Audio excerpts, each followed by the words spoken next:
Hey everyone, it's Jess. Today we're going to be talking about my 22-week pregnancy update. So I am super excited to be sharing with you guys my little update from this past week. I will be sharing with you guys some stuff I bought, responding to rude comments I've got online and offline, and I will not have a bump update this week because I am actually past 22 weeks. I got really sick with the flu, so I was not able to record at the time, but I did write down notes, so we're going to get into it now. My 22nd week of pregnancy was full of just a lot of Braxton Hicks contractions and just feeling blah because I had like a flu. It was pretty awful, but after a few days, I felt much better just eating really nutrient dense foods. I do have a video on some of my favorite foods I eat while I'm pregnant, so make sure you check that out if you already haven't. And just out of breath, so out of breath. Baby has just been moving up and definitely more than normal. I do look at the fundal height, and I think baby did go through a growth spurt the past few weeks, so that is super exciting. But yes, baby just keeps on getting bigger and bigger, and I'm just feeling super out of breath. And it was really hard to sleep that week. Of course, I was sick, but even when I wasn't sick, I just found it so difficult to get comfortable. It's really getting to that point where it's just hard to sleep, especially because I typically am a belly sleeper. So that was not nice at all. I did pick up some baby items before I got sick, so I just want to share those with you because some of these are really great essentials, super affordable, and very cute.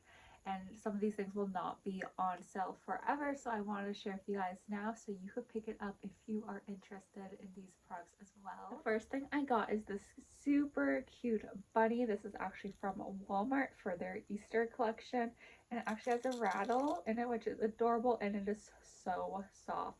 So I think baby is definitely gonna like that when they are in the cuddly stage.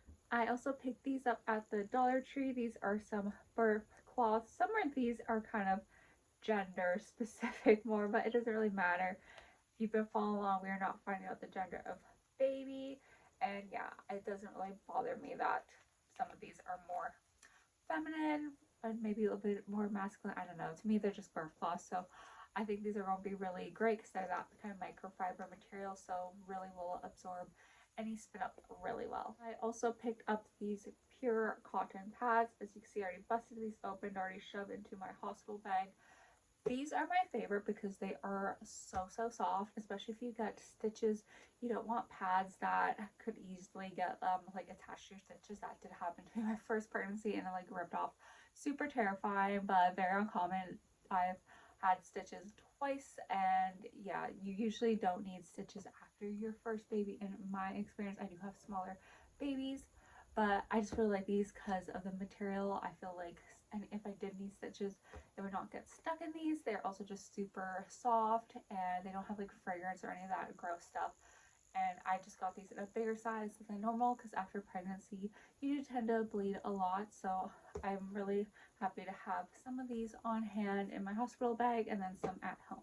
As for my history, I do tend to have my babies early, and sometimes breastfeeding works, sometimes pumping works, and a lot of time my supply is really all over the place, so I do supplement with formula. So I picked up some of these Similac ready to feed formulas. Now I really like these because sometimes you might be grocery shopping or something and baby wants to eat right away and they just do not want to wait. You're like in line trying to load up your groceries and they're just freaking out. I love to just pop on one of the nipples that comes with this and give it to baby, so baby is nice and calm. They have the bottle, and then once we get to the car I can take them out, feed them properly, burp them and all that. So this is just one of those things that helps prevent baby from screaming and being just very upset and really hungry. You can also do this with breast milk. I just recommend making sure you're storing your breast milk very carefully when you are bringing it out. But this just, like I said, very helpful. Of course, if you're breastfeeding, you could get a carrier where you could just put a baby in and start feeding them. But like I said, sometimes my supply is all over the place. I did have breast implants. I got them removed. And with my last pregnancy, I was able to produce milk, but my nerves just did not let it out. So I really have no idea what's going to happen This time around, my body has had more time to recover, so we just have to wait and see. And fingers crossed, I will be able to give baby breast milk.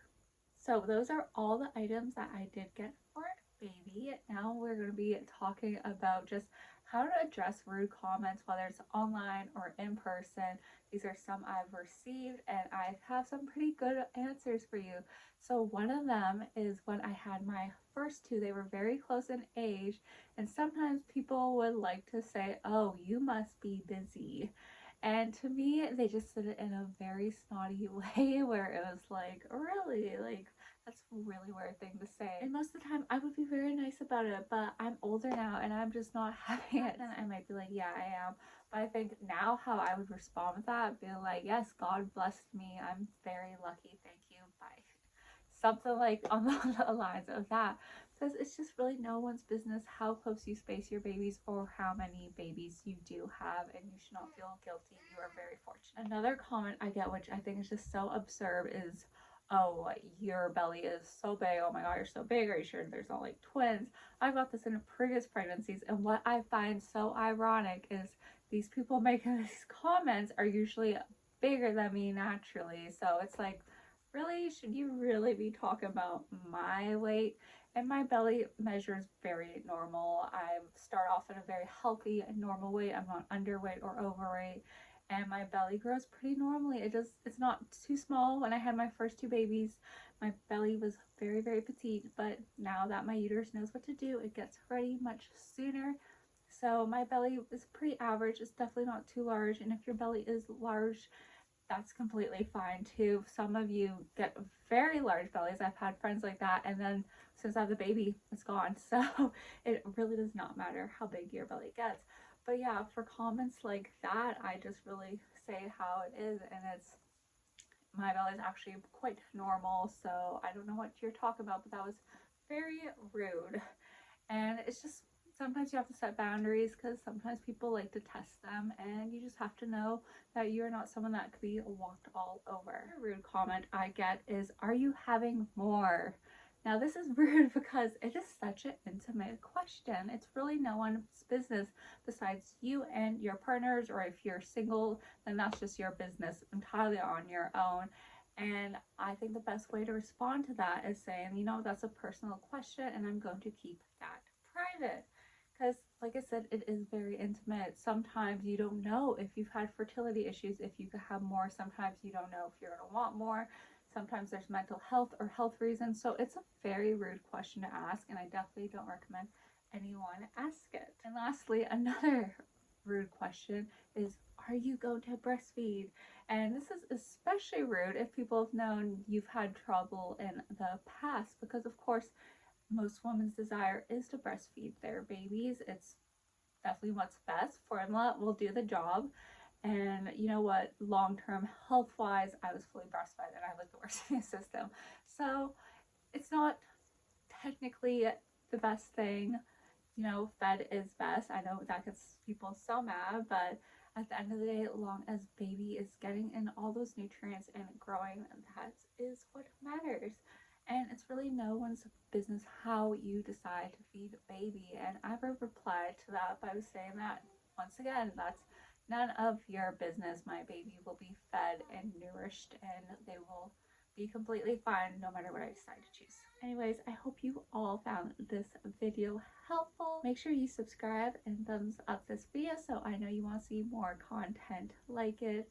And I will get back to my bump updates and everything. Like I said, I was just so sick and I just could not bring myself to film that video. I'm kind of playing catch up now with all my notes, and I did take a video 23 weeks, so you guys will see that up soon. So hope you all are doing great, and like I said, if you have any comments or questions, leave them down below.